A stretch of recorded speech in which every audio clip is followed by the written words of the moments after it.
Magsasagawa ang Maritime Industry Authority o Marina ng Train the Trainer program para sa updating ng basic training for personal safety and social responsibilities o BTPSSR course bilang bahagi ng patuloy ng pagpapaigting ng kalidad ng maritime education at training sa bansa. Gaganapin ang mga pagsasanay sa mga sumusunod na training centers at schedule.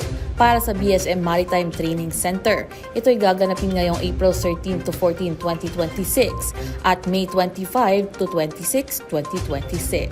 Para naman sa Marina Regional Office ng National Capital Region, ito ay gaganapin ngayong April 27 to 28, 2026 at May 11 to 12, 2026. Ang alokasyon ng slots ay ipatutupad sa first-come, first-serve basis na may maximum ng 2 kalahok mula sa bawat institusyon. Maaari ring lumahok ang mga kwalipikadong instructors at assessors alinsunod sa availability ng slots. Inaanyayahan naman ang mga interesadong institusyon na makipag-ugnayan sa STCW Office, Research and Development Division sa pamamagitan ng email na stcwo_rdb@marina.gov.ph.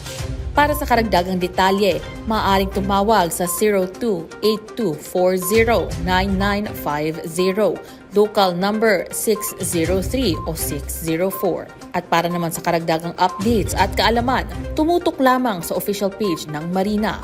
Ito si Ardeline Hestre, nag-uulat para sa Marina DigiTV News on Deck.